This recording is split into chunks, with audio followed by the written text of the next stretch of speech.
नमस्कार, मैं रवीश कुमार। आपका अंदाज़ा सही है कि क्या कहने जा रहा हूँ, लेकिन गुजारिश है कि जो भी कह रहा हूँ उसे धीरज के साथ सुनिएगा।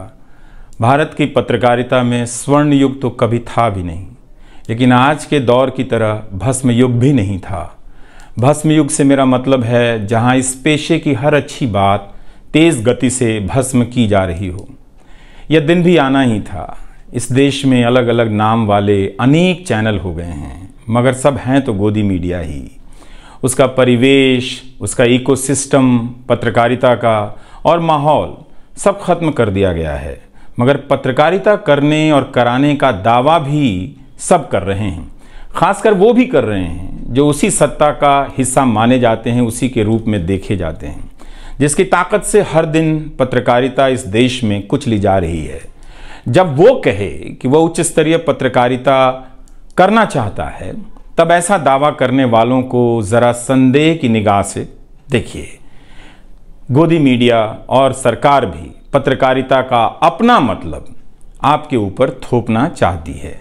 अगर इसका मतलब किसी भी रूप में वही है, तब आप एक बार फिर से झांसे में आने वाले हैं। इस वक्त अपने संस्थान को लेकर कुछ खास नहीं कहना चाहता, क्योंकि भावुकता में आप तटस्थ नहीं होते, ऑब्जेक्टिव नहीं हो सकते हैं। एनडीटीवी में 26-27 साल गुजारे हैं। इतनी लंबी यात्रा के अपने उतार चढ़ाव भी हैं। अनेक साथी, वरिष्ठ, कनिष्ठ सब शामिल हैं। कितने लोगों ने साथ दिया है। इन अनुभवों के बारे में कभी भी वस्तुनिष्ठ तरीके से नहीं बोला जा सकता, और आज के दिन तो बिल्कुल नहीं, क्योंकि कई बार तथ्यों के साथ भावनाएं मिल जाती हैं और भावनाओं के तूफान में बहुत सारे तथ्य छूट जाते हैं। बेहतर है कि इसे संक्षिप्त ही रहने दिया जाए। जो आदरणीय शख्स हैं उन्हें मैं याद कर ही रहा हूँ। काफ़ी सारी शानदार यादें हैं एनडीटीवी में, अब दोस्तों के बीच सुनने सुनाने के काम आएंगी। आज के दिन किसी एक व्यक्ति का नाम लेना मुश्किल हो रहा है, तब जब आपके पेशेवर जीवन में अनेक लोगों का हाथ हो, कैसे एक का नाम ले सकते हैं। मैं जानता हूं कि पूर्व सहयोगी, मौजूदा सहयोगी सब मुझ में अपना हिस्सा देखते हैं, और वो सही भी है। मुझे सभी से कुछ ना कुछ मिला है। मैं सबका ही आभारी हूं। इसलिए एक का जिक्र कर बाकी को छोड़कर आप न्याय नहीं कर सकते, खासकर ऐसे दिन। वैसे भी इस वक्त तो हर चेहरा ही अच्छा नज़र आ रहा है, क्योंकि सबने मेरे अनुभवों को, मेरे जीवन को समृद्ध किया है। बेटी विदा होती है तो वो दूर तक पीछे मुड़कर मायके को देखती रहती है। मैं इसी स्थिति में हूँ। अभी मुड़कर देख लेने दीजिए, फिर कभी विस्तार से एनडीटीवी की बात करूँगा, लोगों के बारे में और एनडीटीवी के बारे में, डॉक्टर रॉय, राधिका रॉय के बारे में भी। मैं कई लोगों की प्रतिक्रियाएं पढ़ रहा था। बहुत सी बातें तो मुझे आज ही पता चली। हैरानी हुई कि हर किसी के पास एनडीटीवी का एक अलग ही किस्सा है। वाकई उन 27 वर्षों के बारे में ठहर कर और संभल कर बात करने की ज़रूरत है। एनडीटीवी ने एक चीज़ सिखाई कि टीवी में और टीवी का एक ही मतलब होता है, टीम। एंकरों के स्टार बनाए जाने के बाद यह धारणा टूट गई, मगर आज भी टीवी के बुनियाद में यही है कि जितनी अच्छी टीम होगी उतना अच्छा काम होगा। अभी इस बात को यहीं रहने देता हूँ, कभी किसी और वक्त के लिए, तब जब आप भावुक ना हों, तब जब मैं भावुक ना हूँ कि एनडीटीवी छूट रहा है। अगस्त 1996 में एनडीटीवी से औपचारिक रूप से जुड़ा था। अगस्त 1996 में ट्रांसलेटर के रूप में, अनुवादक के रूप में। लेकिन उसके पहले कई महीनों तक मैं यहाँ चिट्ठियाँ छांटता रहा। बोरे में चिट्ठियाँ आती थीं और मेरे पास रख दी जाती थीं। तब दर्शक पोस्ट बॉक्स में चिट्ठियाँ भेजा करते थे। देश भर से दर्शक अपने हाथों से अलग अलग कार्यक्रमों के एंकरों को लिखा करते थे। इन्हें पढ़ते हुए मैंने टीवी के कार्यक्रमों के आसपास दर्शकों को बनता देख रहा था। मेरा काम था उनकी बारीक नज़र से लिखी गई चिट्ठियों पर रिपोर्ट बनाना और एंकरों या कार्यक्रम के प्रोड्यूसर को सौंप देना। दिहाड़ी का काम था, उसी के हिसाब से मजदूरी मिलती थी, पैसे मिलते थे। मेरी ज़िंदगी में यह काम आज भी जारी है। आज भी आप मुझे सैकड़ों की संख्या में मैसेज लिखते हैं, हाथ से लिखी चिट्ठियां भी आती हैं, बहुत अच्छी लिखावट में। मैं ज़्यादातर मैसेज पढ़ता भी हूँ और सभी के नहीं तो बहुतों के जवाब देने की कोशिश करता हूँ। कई बार तो अपनी निराशा भी आपसे साझा कर देता हूँ। मैं आपके बीच आकर अपने मन का भाव नहीं छिपाता, क्योंकि मैं आपके बीच बताने के लिए आता हूँ। अगर खुद को ही छिपाने लगा तो वो पूरा बताना नहीं होता है। मुझे तो लगता है कि कई हजार दर्शकों के पास मेरे लिखे हुए जवाब होंगे। उंगलियों में दर्द रहने के कारण इन दिनों जवाब देना कम कर दिया है। तो एक तरह से जिन चिट्ठियों से एनडीटीवी में मेरी शुरुआत होती है, उनका आना जाना आज भी जारी है, आज तक जारी था। वो काम आगे भी जारी रहेगा, लेकिन इतने सारे सुझावों, जवाबों, अपेक्षाओं, शिकायतों और डांट के बीच सोना, जागना और जीना मुझे आपके हवाले करता चला गया। मैं खुद के पास तो रहा ही नहीं, आपके बीच गया तो घर ही नहीं लौटा। शायद अब कुछ वक्त मिलेगा खुद के साथ रहने का। आज की शाम एक ऐसी शाम है जहां चिड़िया को उसका घोंसला नज़र नहीं आ रहा, क्योंकि कोई और उसका घोंसला ले गया है, मगर उसके सामने थक जाने तक एक खुला आसमान ज़रूर नज़र आ रहा है। तो खैर, उसके बाद अनुवादक बना और कई पत्रकारों की रिपोर्ट का अंग्रेज़ी से हिंदी में अनुवाद करता रहा। इसके बाद मैं रिपोर्टर बन गया और फिर मेरी दैनिक रिपोर्ट की अलग यात्रा शुरू होती है। रवीश की रिपोर्ट से काफ़ी कुछ सीखने को मिला। तो इस तरह से यह एनडीटीवी में ही संभव हुआ कि एक चिट्ठी छांटने वाला इसके एक चैनल का ग्रुप एडिटर समूह संपादक बनता है और आज उसे छोड़ रहा है, इस्तीफा दे रहा है। बहुत बड़ी बड़ी शक्तियाँ पीछे खड़ी हैं इस एक पत्रकार के पीछे। तो स्वाभाविक है कि ये नौबत आनी थी, इसका अंदाज़ा मुझे पहले भी था। लेकिन जिस दिन आता है उस दिन अच्छा तो नहीं लगता है। लेकिन मैं आपसे यह भी कहना चाहता हूँ कि जब भी मेरे बारे में मूल्यांकन करें, इस बात की सहानुभूति मुझसे ना रखें कि मैं चिट्ठी छांटता था। मैं उनकी तरह नहीं हूँ कि अचानक चाय बेचने की बात करने लग गया। उतर रहा हूँ जहाज़ से, बात कर रहा हूँ चाय बेचने की। सहानुभूति के लिए या फिर अपने संघर्ष को महान बताने के लिए मैं ऐसा नहीं करना चाहता। इस देश में हर किसी का संघर्ष ही पहाड़ चढ़ने के जैसा है। आप एम्स के बाहर मरीज जो खड़े हैं, उनके परिजन जो खड़े हैं, उनसे मिल लीजिए। आपको पता चल जाएगा कि उनकी चुनौतियां कितनी बड़ी हैं और आपका दुख कितना कम है, छोटा है। लेकिन आज के दिन मैं आप सभी के बीच दर्शकों की बात करना चाहता हूं। इस दौर में कुर्सी पर बैठे किरदारों को टूटते हुए देखा, सबने देखा। संस्थाओं को भस्म होते देखा, आपने देखा। नफरती तूफान में लोगों को भटकते देखा, मगर मैंने इसी दौर में एक नई संस्था भी बनते देखी है। वह संस्था है जनता की संस्था, दर्शकों की संस्था। दर्शक ही अपने आप में इंस्टीट्यूशन बन जाते हैं। आप दर्शकों की संख्या भले कम है, मगर आप दर्शकों ने मिलकर जर्जर किए जा रहे इस लोकतंत्र में जनता नाम की संस्था का पौधा सूखने से बचा लिया। एनडीटीवी में मुझे जब भी अवसर मिला मैंने जान लगा दी। मैंने कभी उन अवसरों को अपने लिए नहीं देखा, बल्कि यही सोचा कि ये अवसर मुझे आप दर्शकों के लिए मिला है, इसलिए उन सभी अवसरों को आप दर्शकों की कहानियों से भरता चला गया और मैं आप दर्शकों का होता चला गया। आपका दावा मुझ पर बहुत बड़ा है, मैं जानता हूँ। आप मुझ पर बहुत दावा रखते हैं। मेरे आसपास आप दर्शकों की वजह से एक न्यूज़ रूम बन गया था, पब्लिक न्यूज़ रूम, जो दफ्तर के भीतर नहीं, आपके घरों में था, आपके दिमाग में था। दुनिया भर में फैले कितने दर्शकों ने आगे आकर मेरी मदद की है। आपने कभी मुझसे पैसे भी नहीं मांगे, कभी एहसान तक नहीं जताया। विदेशों में मेरे लिए वीडियो रिकॉर्ड किया, रिसर्च किया। मेरा हर कार्यक्रम किसी न किसी दर्शक के सहयोग का उदाहरण है। आप दर्शकों ने मेरी जानकारियों को दुरुस्त किया है, गलती की है तो डांटा भी है और काफ़ी कुछ उसमें जोड़ भी दिया है। कई सारे एक्सपर्ट, कई सारे छात्र, कई सारे प्रवासी भारतीय, स्थानीय भारतीय दर्शक बनने के साथ साथ मेरा साथ दे रहे थे और पत्रकार भी बन रहे थे और इस पेशे के एक छोटे से द्वीप को बचा रहे थे। इस प्रक्रिया को बिखरते देखना, दर्शकों के बनने की प्रक्रिया को बिखरते देखना और फिर से बनते देखना बहुत सुखद अनुभव रहा। आप दर्शकों में से कईयों ने मेरे लिए अलग अलग भाषाओं से अनुवाद तक कर दिया। संसाधनों की हमेशा मेरे पास कमी रही, मगर आप सभी ने मिलकर पूरी कर दी, सिर्फ इसलिए कि प्राइम टाइम में जो भी जाए ठीक से जाए। वो मेरा नहीं, आपका प्राइम टाइम था। कभी खराब शो कर दिया तो आपने अपनी निराशा बताने में कोई संकोच नहीं की।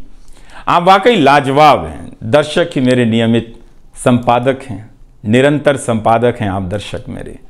मैं अक्सर कहता हूं कि एक पेड़ में कई बारिशों का पानी होता है। आपके जैसे दर्शकों के होने में ही किसी रवीश कुमार का होना है। आप हर मौसम में बरसात बनकर आ जाते हैं, सूखते पेड़ों को हरा करने आ जाते हैं।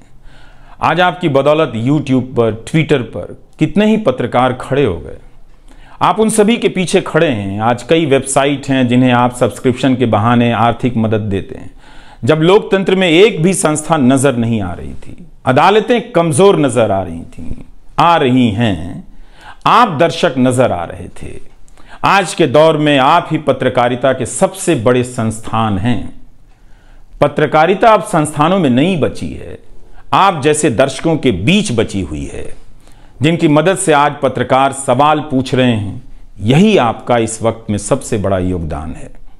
हो सकता है कि कोई जनता की आवाज को पूरी तरह कुचल दे, उसकी आवाज पर धार्मिक नफरतों की आंधी धूल को भर दे, ढक दे, लोकतंत्र को मिटा दे, मगर आप दर्शकों का होना हौसला देता है कि लोकतंत्र भले खत्म हो जाए, मगर उसकी चाहत कभी खत्म नहीं होगी, क्योंकि आप जैसे दर्शक अपनी जवाबदेही को, जिम्मेदारियों को बहुत खूब समझते हैं।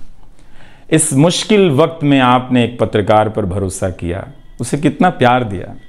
कई बुजुर्ग माओं ने मेरे बाल सहला दिए, गाल छू लिए, तो किसी ने मेरे गमले में गुलाब के फूल लगा दिए, किसी ने चने का सत्तू भेज दिया कि मेरी सेहत ना खराब हो, किसी ने शहद भेज दी, किसी ने धूप में खड़े देखा तो सर पर गमछा तान दिया और छाता खोल दिया, किसी ने जेब में कलम रख दी, महंगी कलम। आज के दिन मैं एनडीटीवी से ज़्यादा आप दर्शकों को याद करना चाहता हूँ। आपके बिना मैं कुछ नहीं कर पाता। मुझे आप दर्शकों पर नाज है। कई बार लगता है कि मैं संस्था का कम, आप दर्शकों का प्रतिनिधि ज़्यादा हूँ। मुझे काम करने की आज़ादी मिली संस्था में, निर्बाध आज़ादी, और उस आज़ादी को मैंने हमेशा संभाल कर रखा, क्योंकि आपकी तेज नज़र मुझ पर थी। खुद को काफ़ी संभाला कि कुछ गलती ना आ जाए, कुछ मुझसे चूक ना हो और मुझ में अहंकार ना आ जाए और बदले में आज़ादी चली जाए। मेरे आगे दुनिया बदलती रही, मगर टेस्ट मैच के खिलाड़ी की तरह पिच पर टिका रहा। पर अब किसी ने मैच ही ख़त्म कर दिया है, उसे T20 में बदल दिया है। जनता को चवन्नी समझने वाले जगत सेठ हर देश में हैं, इस देश में भी हैं। अगर वो दावा करें कि आप तक सही सूचनाएं पहुंचाना चाहते हैं, तो इसका मतलब है कि डॉलर अपनी जेब में रखकर आपकी जेब में चवन्नी डालना चाहते हैं।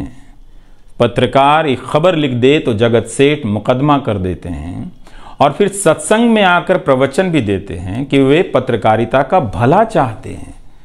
आप दर्शक इतना तो अपना भला समझते होंगे। इसलिए आज मैं अपने संस्थान से ज़्यादा आप दर्शकों को याद करना चाहता हूँ। मुझे हमेशा लगता था कि हिंदी का पत्रकार छत क्यों नहीं छुपाता है, ऐसा क्यों है? हिंदी पत्रकारिता के कई श्रेष्ठ संपादकों, पत्रकारों के कार्यों पर निगाह रहती थी, उनकी गहराई हैरान करती थी। फिर भी लगता था कि उनकी बात जमाने तक ठीक से नहीं पहुंची, पेशे के भीतर उन्हें उनकी जगह नहीं दी गई। पत्रकारिता का मतलब अंग्रेजी का पत्रकार होना हो गया। इसके कुछ ठोस कारण भी हैं, उनमें विस्तार से जाने का समय नहीं है, लेकिन तब भी हिंदी के जुझारू पत्रकार आसमान क्यों नहीं छू सकते हैं, यह बात कचोटती रही। इन सब बातों ने मेरे व्यवहार में काफ़ी बदलाव कर दिए। भाषा को संयमित किया, मर्यादित किया, ताकि हिंदी का प्रभाव कम ना हो। बहुत सजगता से अपना काम इस तरह से किया कि लोगों को, देश के किसी भी हिस्से के लोगों को मेरी हिंदी से प्यार हो जाए।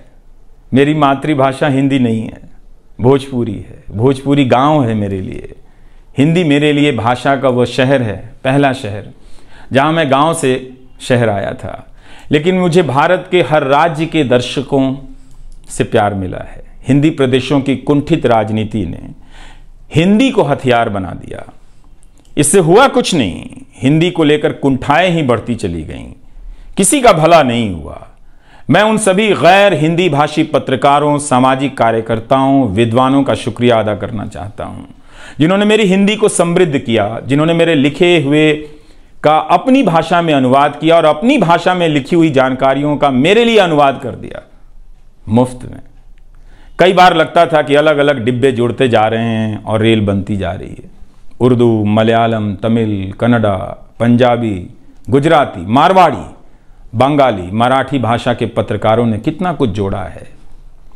यह बात कहीं हिंदी बनाम अंग्रेजी की तरफ ना मुड़ जाए, इसलिए कहना जरूरी है कि अंग्रेजी भाषा में लिखने वाले विद्वानों और पत्रकारों ने मेरी खुलकर मदद की है, मेरे साथ बराबरी का व्यवहार किया। जो नहीं कर सके, ऐसे हैं, उनका क्या हिसाब करना, उनका क्या रोना, मगर जो बराबरी के साथ पेश आते रहे, उनका आभार व्यक्त करना चाहिए। उन सभी ने अपना श्रेष्ठ मुझसे साझा किया, किताबें दी, अवसर बताए, मेरे लेख का अनुवाद तक कर दिया, ज्यादा लोगों तक पहुंचा दिया। मेरे जीवन में इतिहास के मेरे शिक्षकों का बहुत योगदान है। मेरे शिक्षक मेरी जान है। मैं चाहता हूं कि आप मेरे जरिए मेरे पीछे खड़े अनगिनत लोगों के बारे में जानें, उन्हें भी देखें। और दोस्तों को कौन भूल सकता है, बहुत अच्छे अच्छे दोस्त मिले, कम मिले लेकिन मिले। आप जनता के बीच जाने के तमाम अवसर मेरे लिए बहुत खास हैं। तमाम आंदोलनों को कवर करने गया, आपके बीच जाते ही जो चीज़ खास नज़र आती थी वो है एक पत्रकार के प्रति आपका विश्वास, आपकी समझ। आप लोगों से मैं घिर जाता था। आपके भीतर कितना कुछ बहने लग जाता था, जिसे एक राज्य को सुनना चाहिए, जिसे सुनाने के लिए पत्रकार से अच्छा कोई जरिया नहीं। मुझे आपके बीच आकर हमेशा लगा कि आप सरकार को कैसे देखते हैं, और मैं उस नजर से सरकार को देखने लगा। इसी का भरोसा है कि आपकी सक्रियता में ही भारत का लोकतंत्र धड़कता है। शाहीन बाग और किसान आंदोलन की जिद में मुझे सूरज की रोशनी दिखाई देती है। आपको जनता बनते हुए देखा है। मेरा विश्वास गहरा होता चला है कि तंत्र भले खत्म हो जाए, लेकिन जनता के बीच जन बचा हुआ है। एक दिन यही जन आज से बेहतर तंत्र बना लेगा। आज कुछ लोगों को यकीन हो गया है कि सारा तंत्र उनके कब्जे में है। अब जन का कोई मोल नहीं। मीडिया को खत्म कर विपक्ष और जनता को खत्म किया जा चुका है। ऐसा सही भी है, मगर यही शाश्वत नहीं है। एक ना एक दिन जब लोग अपनी नफरतों से जर्जर हो जाएंगे, उनकी नफरतें उनके शरीर से दरकने लग जाएंगी, तब उन्हें किसी नई जमीन की तलाश होगी, किसी पत्रकार की याद आएगी। नफरत की गुलामी से बाहर आने का रास्ता आप ही बनाएंगे, आपको ही बनाना है। एनडीटीवी में मैंने लिखना, बोलना सीखा, दिखना सीखा, अच्छे कपड़े पहनना सीखा, टाई पहननी सीखी। बस केवल डांस नहीं आया, क्योंकि काम से वक्त ही नहीं मिला। आप सीख लीजिएगा। आज के दिन मैं अपनी महिला सहयोगियों को खास तौर से याद करना चाहता हूँ। काम के प्रति ईमानदारी, टिक कर काम करना और पेशे की नैतिकता की समझ मुझे अपनी महिला सहयोगियों से मिली है, और मैंने उनसे चुरा भी ली है। उनसे मेरी सामाजिक और नैतिक समझ बहुत बेहतर हुई। मेरी इस यात्रा में बहुत सी समझदार औरतें और लड़कियों के अनुभव शामिल हैं। मेरी जीवन साथी का भी, मेरी बेटियों का भी, मेरे सास ससुर ने बहुत साथ दिया ताकि मैं बाहर जाकर रिपोर्ट कर सकूं। मेरी माँ, मेरी भाभी, मेरे परिवार के सदस्यों ने भी ठठेरे की तरह सब ने पीट पीट कर पीतल से बर्तन बना दिया।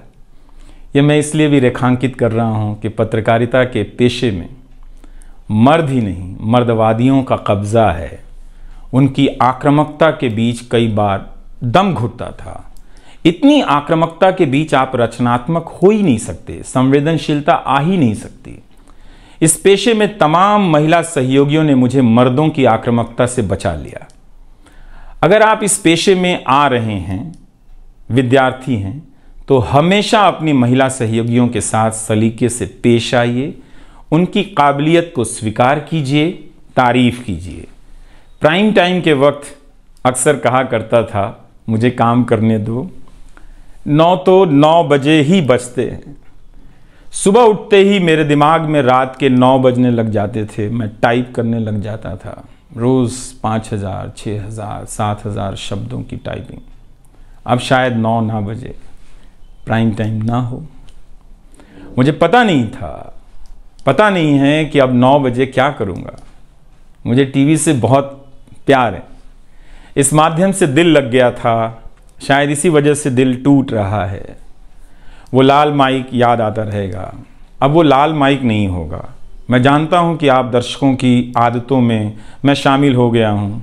आप काफ़ी तकलीफ़ में थे कि मेरा क्या होगा, मैं क्या करूँगा, मैं प्राइम टाइम क्यों नहीं कर रहा हूँ।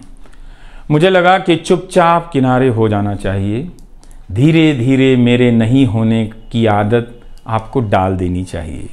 इसलिए कई दिनों से प्राइम टाइम नहीं कर रहा था ताकि आप मुझे कुछ भूल सकें, मगर आप हैं, मानते ही नहीं।